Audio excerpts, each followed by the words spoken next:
welcome to episode 1 of Talented 10th Insider on UBSN. This is a program I've come up with to make things a little interesting for us members within the dynasty, as well as give people outside of it a look at what's going on in our dynasty besides just my user games.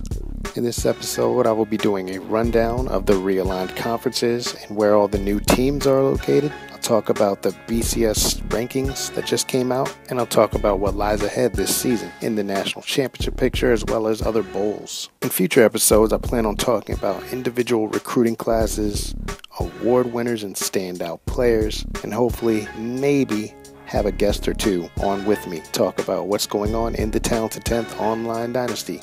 Before I get into the BCS rankings, let's get to know the teams and what conferences they will play in. In the Big 12, there will be the Baltimore Bombers and the San Antonio Tech Rams. In the SEC, there will be the John F. Kennedy Cougars and the McDonogh 35 A&T Run Eagles. In the Big 10, there will be the Dallas Bulldogs and the Eagle University Bald Eagles. In the Pac-12, there will be the Cal Golden Bears and the Modesto State Badgers. Independent schools will be the Xavier Tigers, Amon Carter Colts, Freedom University Falcons, and the Nashville State Panthers. Those are all the user teams in this Talented 10th Dynasty this season. So without further ado, let's get right into the BCS rankings to get an idea of where everybody stands in Week 9. We're halfway through the season, and the title chase is heating up.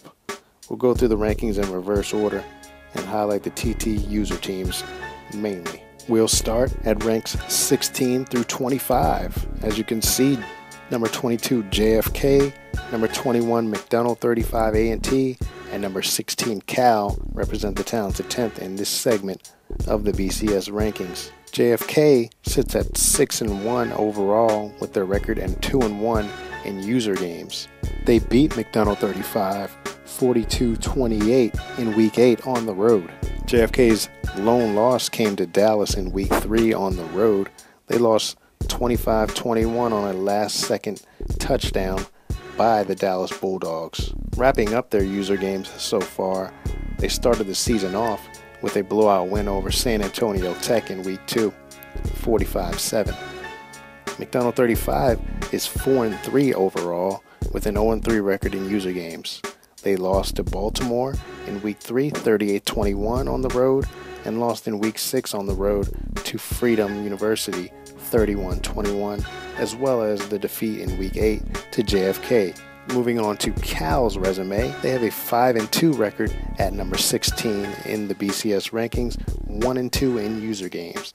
They lost to Baltimore in Week 2 at home, 28-14. That was their first game of the season. They had a blowout win over Freedom, 59-23 on the road in Week 3, and they lost to Dallas on the road in Week 7, 49-42 in a shootout. Now moving on to ranks 6 through 15. We have Amon Carter at 14, Freedom University at number 11, and Dallas University just outside the top 5 at number 7. Number 14, Amon Carter is 6-1 overall and 2-1 in their user games. They defeated San Antonio Tech in Week 3 on the road, 42-30.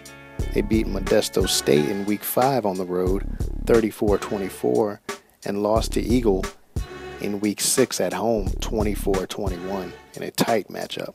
Number 11, Freedom University is 7-1 overall. They have a 1-1 record in user games. They suffered a blowout loss to Cal in Week 3 at home, 59-23, and won at home against McDonogh 35 in Week 6, 31-21. At number 7, Dallas University sits at 7-0 undefeated, 3-0 in user games. A great resume for this team. I can see them moving up very quickly.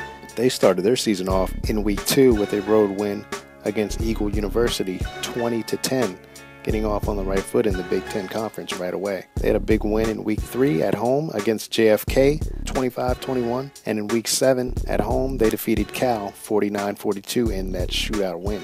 Now let's get into the top 5 of the Week 9 BCS rankings. At number 5, we have Michigan State. They are 5-1. At number 4, our first user team in the top 5, we have Baltimore University. Baltimore is 7-0 overall 2-0 in user games. In Week 2, they went on the road and defeated Cal 28-14. And in Week 3, they defeated McDonogh 35 at home 38-21. Two pretty comfortable victories for Baltimore. You can check both of those out on this channel. The links will be provided in the description. At number 3, we have the Xavier Tigers. The Tigers are also 7-0, and they are also 2-0 in their user games. They won big at home in Week 7 against Modesto State 45-7, and they beat Eagle University at home in Week 8 38-17. That game is available on the Xavier YouTube channel. The link will be provided right in the description. At number 2, we have Oregon at 7-0, and at number 1, we have Ohio State, also at 7-0. So let's break down this initial Week 9 BCS Top 25. So far, we have just 3 undefeated teams amongst the users in Xavier, Baltimore, and Dallas. We have 3 teams with just 1 loss in Freedom University, Amon Carter, and John F. Kennedy. Things will start to tighten up as more user teams move into the top 10, and the CPU teams, as they get knocked off by the user teams, fall out of the top 10, and things will start to tighten up for the national championship race down the stretch. We have some big matchups scheduled down the stretch, a couple user matchups, and of course, there will be all user matchups in the conference championships. So without further ado, let's move into a little bit of a summary of some of those matchups that you will see in the TT. Some of them will be broadcast on the various YouTube channels. There are 6 weeks left in the regular season as well as championship week, meaning there are still plenty of games that will determine who will meet in the national championship game. In Week 9, we have a user game scheduled to go down as 1-loss Amon Carter is set to host Xavier.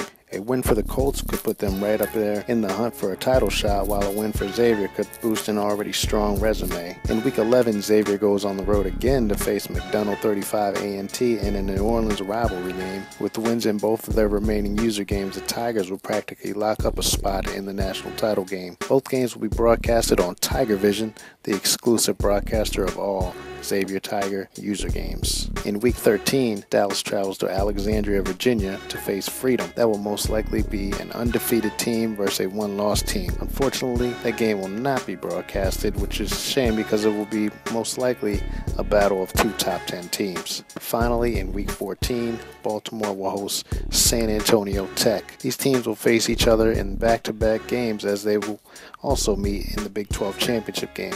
Unfortunately, I'm a little cursed as I have been strapped with the back-to-back matchup against my conference rival quite a few times on this title, NCAA 14. Hopefully I can find a way to win both games and give myself a shot to compete for that elusive first championship. Both of those games can be seen right here on UBSN. These are just the regular season user matchups. There will also be 4 conference championships that get decided by user matchups. The Big 10, the Big 12, the Pac-12, and the SEC will all be settled by user games. So that's going to do it for the first episode of TT Insider. Hope everybody enjoyed it. All feedback is welcome. Hopefully any criticism is constructive. I look forward to doing more of these to go along with my game broadcasts. So until next time, thanks for watching. 1.